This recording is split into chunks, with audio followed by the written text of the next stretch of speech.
Welcome to r/LegalAdvice, where we read surprisingly interesting stories that don't end in a cliffhanger, I promise. If you are new around here, please feel free to subscribe to join our awesome community. And before we start, I would just like to say happy birthday to Bonnie Scott from our community in the comments. Today is Wednesday the 29th, so let's all wish her a happy birthday. Sold them a used car, now they sued me over it. First off, apologies for mobile formatting, had to type this up and ask right after I got the court summons. My wife and I decided to sell her Jeep about a month ago. A local couple noticed it on Let Go and we sold it to them that weekend. The next Monday, I get a text from the wife asking if they can return the car to us and get their money back as it developed a rattle and they believe it is unsafe to drive. Well, that rattle they heard was the same one they heard on the test drive and the same one that I pointed out to them as being a loose exhaust hanger. But no, this was a new rattle they had not heard before. And they wanted their money back. My wife and I declined and they threatened suing us for it. I laughed it off, they would not do that over something so stupid, right? Wrong. I just got a summons in the mail today, so my question is, do they have a case at all here? Everything I have read online from places like the FTC states all private sales are as is and it is on the buyer to properly examine and educate themselves before the purchase. Am I wrong in thinking that these two are being major PITA just for the sake of it? Finally, what should I bring to court with me to get us out of this? If you have ever been in a similar situation, aka selling your car to a private person and then that person making trouble, please let us know in the comments. Update: sold them a used car, now they sued me. This morning we had our court date and let me tell you, it was pretty quick. Got in at 8:32, out by 8:50. The plaintiff presented her case in which she said that we had not disclosed an airbag light that was on the dash and that the check engine light code we told them about was false information because it actually turned out to be another issue. Said the vehicle had more rust than they originally knew about and that they had not driven it because a mechanic told them it was unsafe to drive. We presented our defense, clearly stating they had the opportunity to have the vehicle checked by a mechanic but chose to take our word for it. And that we brought all known faults to their attention prior to selling them the vehicle. Anything they found after they took ownership was not our issue anymore, they had all chances to make a proper decision prior. We brought up the FTC's private sale guide stating that all cars sold from private party to private party are as is unless otherwise stated. We neither expressed nor implied any warranties. Long story short, the magistrate dismissed the case with prejudice to the plaintiff because NC is a buyer beware state and the buyer should have done all in their power to make an informed decision before purchasing the vehicle. They have 10 days to appeal, but I doubt that's gonna happen. Thanks to everyone that commented and gave my wife and I more information on the original post. It sure helped. Guys, did you ever have any negative experiences when it comes to selling items to a private person? Feel free to let us know in the comments. Someone I have never met claims they own my house. Hi everyone, I wanted to get your opinion on something troubling. I will try to be as detailed as I can be. We live in New York City if that helps. We were just away on vacation for a week and came back home yesterday. When we returned, among the other junk mail, there was a letter from a law firm for a person whose name I had never heard before, directed to our address. It said something along the lines of, "We have received notice that a foreclosure action has been filed against you. Please call us and we can represent you." It also listed the names of the two people involved in the lawsuit as well as an incident number for the county's clerk's office. This letter is not an official letter, more of trying to drum up business for the law firm. We returned on Sunday, so we were unable to get in touch with the county clerk until this morning. This morning we called the county clerk's office and they said there is a lis pendens filed on our property, not a foreclosure. We said, how can this be possible? We have never missed a mortgage payment and have lived here for 6 years. We had a title search and checked for liens when we purchased the house, and we know the last 3 families to live here over the past 20 years, and it ain't these guys. We have never heard of either of the people involved in this lawsuit. The clerk could not really advise us, but gave us the name of the law firm who initiated the action, so we called them. They told us that the person in the letter, who we have never met, spoken to, or had any dealings with whatsoever, is being sued because the law firm's client was in dealings with him to buy foreclosures to flip, but now is out a lot of money due to some nefarious dealings on the part of the first guy. Apparently, this con artist was required by the law firm to provide deeds to any properties he owns, and among others he provided one for our address. How he got this, I don't know. I assume he made it in Photoshop or something. He claims he owns our house and the one across the street. I have no idea if he actually owns the one across the street or not. We are still listed as the owners of our home in public records, and we have the deed. I cannot stress enough how much we do not know the man claiming to own our house. We have never met, spoken to, or had any dealings with him whatsoever. We had never even heard his name until yesterday. Our house has never been in foreclosure while we have owned it, and for any owners before that. We have an appointment for a consult with a lawyer on Wednesday, the one who helped us buy our house 6 years ago, coincidentally. But I have no idea what's going on or what this guy hopes to gain, how big of a deal this is, or how complicated this will be to fix. Any guidance or advice anyone can offer in advance with our meeting with our lawyer would be very helpful. Thank you all. Edit: hey all, thank you so much for all your guidance. Figures that the post I made about potentially getting screwed is the one that takes off. Here is some more information based on everyone's comments.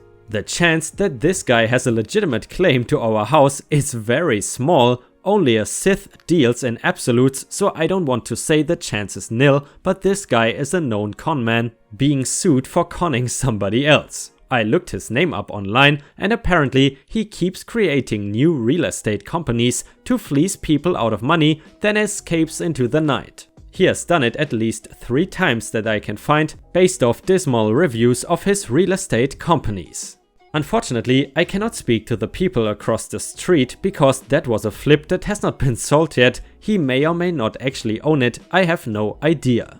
At this point, we are not personally involved in this lawsuit, our property is just associated with it. The conman has not made any attempts to acquire our property, he is just lying to the law firm, suing him, saying he already bought it. Why? I don't know. The only thing I can think of is that he bought no properties with the money his business partner gave him and is now desperately trying to cover his ass with falsified documents. Why did he not think that he would be found out? That is just the way malignant narcissists work, I guess. I definitely look into our title insurance standing. I'm a worrywart, so if it was offered to us, I would have taken it. I will definitely keep you all updated as we meet with our lawyer tomorrow and things progress. Thank you all so much, keep being awesome, Reddit. And if you have watched until here, please don't forget to post some star emojis in the comments and also like the video if you want to support me. Thank you so much for your daily support. I enjoy each and every comment I see and every star emoji I get. Update: someone I've never met claims they own my house. Hi everyone, I cannot thank you enough for all your advice on my last post. This is the first update and I am hopeful there will just be one more after this, wrapping everything up so we can put this behind us. This is what has happened since my last post. After the initial letter from the law firm saying they can represent us, we started getting phone calls from other firms saying they had been alerted to the list pendants and could also represent us. We were not super happy with this and asked how they got our cell number. They said they subscribe to a service that alerts them when things like liens, foreclosures, etc. are filed on a property. We hung up. We looked at all our documents from the closing and confirmed that we do indeed have homeowner's title insurance. Yay! Our deed is a bargain and sale deed for those wondering. We also pulled all deeds/mortgages and other documents for our property going back to 1972 online. The last action was when we bought our house, no documents have been filed since. I signed up on ACRIS to be alerted to any changes made to the property documents. Thank you for the Redditor who suggested that. And sorry to quickly chime in, but if anyone knows what ACRIS means, please let us know in the comments. And by the way, to anyone saying I could just Google that is exactly what I have just done, but maybe since I am based in Europe, Google does not show me the correct search results. Anyway, I also emailed the DA for my county, and their Economic Crimes Bureau had emailed me back to ask for my cell number to follow up with me. I gave it to him, but he has not called yet, so maybe that will be in the next and hopefully final update. My husband met with our lawyer this morning and I asked him to speak about all the things that you all suggested in the last post. Prior to the meeting, our lawyer had reached out to the firm who filed the lis pendens and actually got a copy of the court transcript where the conman said he owns our property. According to the transcript, he claims he bought it in 2016. Our lawyer called their law firm and basically said, "Where is the deed?" They supposedly hemmed and hawed about it, so we are starting to think they don't have it and never did. They may just be going off the words of a sleazeball who is like, "Yeah, I totally own that place. I even have a deed for it. And no, you cannot see it." It's possible that based on this alone, they filed against our property. In addition, it's not like this guy is saying he bought our house last week and the paperwork just has not been filed yet. He claims he bought it 3 years ago and there is still no paperwork filed to attest to this fact. I was able to pull up all records for our home going back nearly 50 years in about 15 minutes online. Our lawyer does not like the way this other firm is handling this and basically said to them, "You have no grounds for this, take it off." The attorney handling this case at that law firm is out of the office today and tomorrow, but will be calling our lawyer back on Friday. I am hopeful that it will just be a matter of take this lis pendens off and okay. I will update again after the call between the lawyers. I told my husband the number one question is, where is the deed? When we initially spoke with them, they clearly said they had it in hand, which is part of the reason I was freaking out. I honestly just want to be done with this, so getting back at the suing law firm for gross negligence, or whatever term fits the issue, is of no interest to me at the moment. If they give us a hard time about removing the lis pendens, then we will see. So far, my takeaway from this that I would share with anyone going through something similar is that law firms are made up of people, and just like people can be good and smart and kind, like all of you, they can also be dumb, shifty and lazy and not bother to do their due diligence, even though that is like 50% of why they exist in the first place, but I'm not bitter. Thank you all so much for your help. I will update again as things progress and hopefully conclude.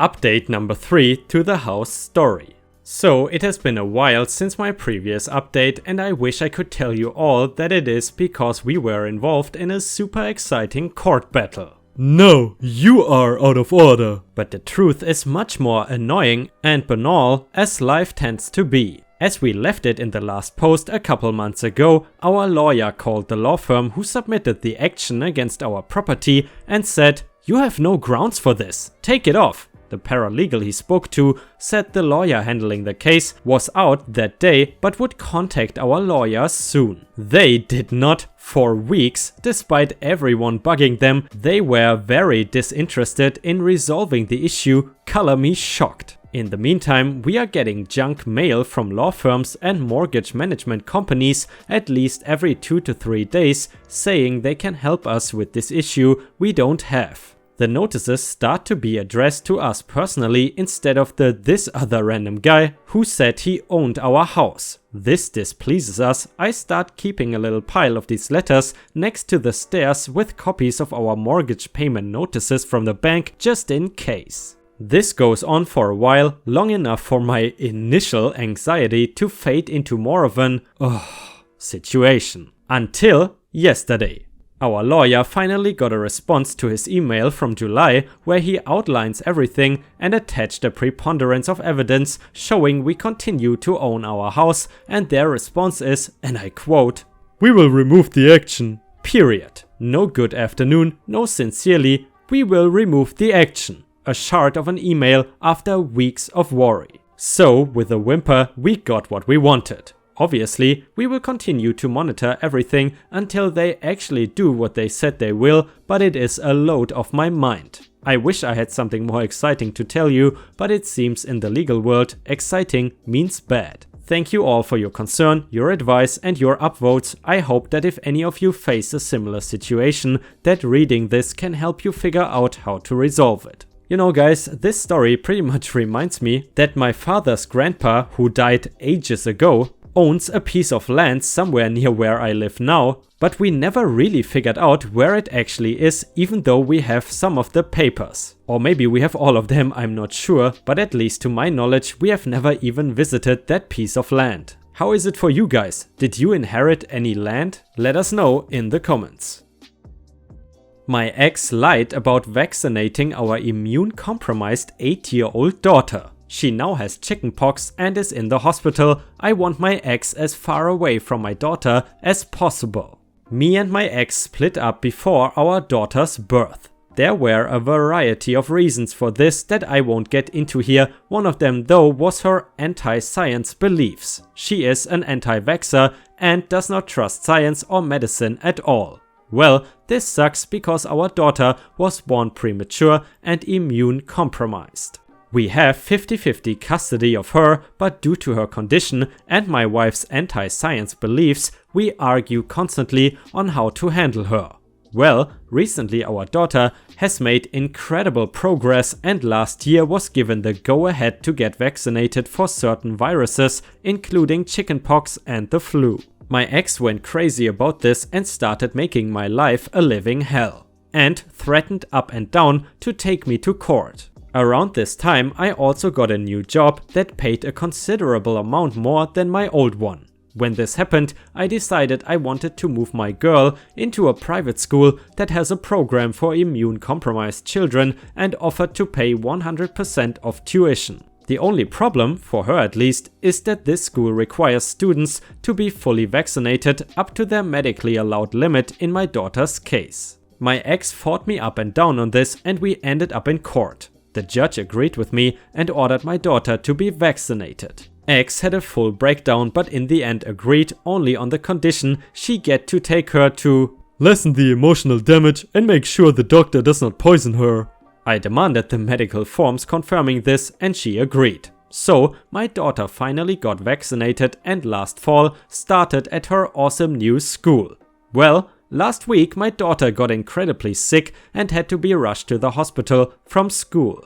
She somehow had contracted chickenpox despite being vaccinated for it. I have been stressed out from the minute I got the call and confused as hell how she got it. My daughter must have picked up on this and thought I was mad at her because when I was visiting her in the hospital, she decided to tell me the secret mommy promised to make her keep.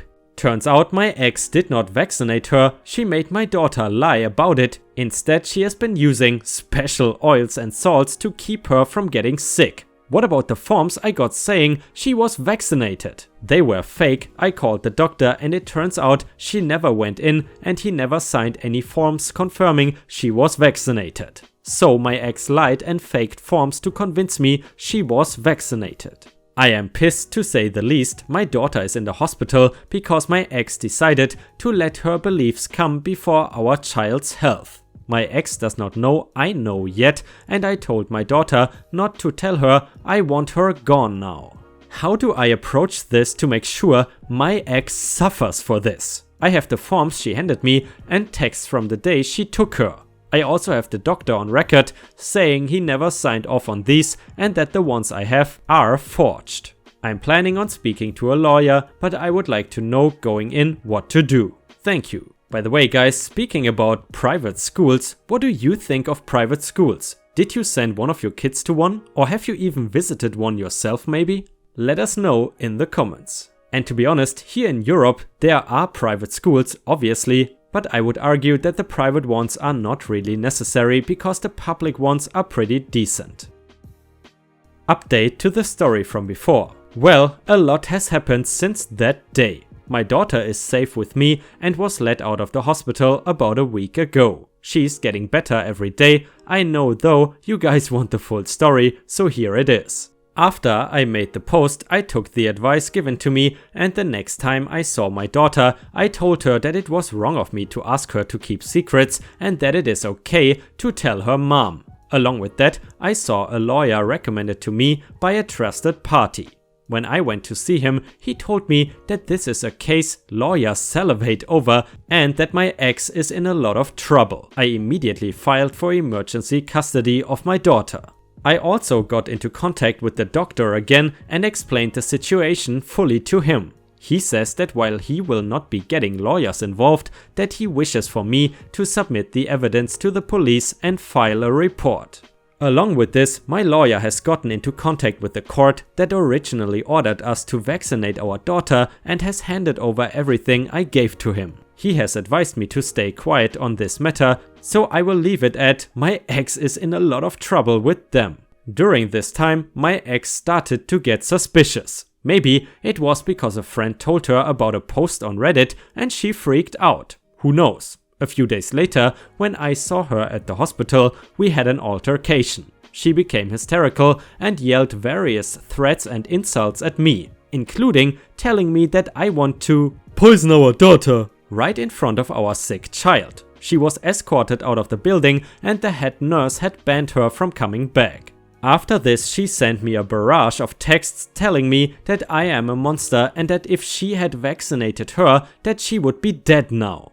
This was sent to my lawyer, as he puts it, she is what lawyers dream of when they hear who is on the other side of the court. Outside of this, I have been advised to stay as quiet as possible, so I will leave it with this. This week I received emergency custody of my daughter until our custody hearing later this year.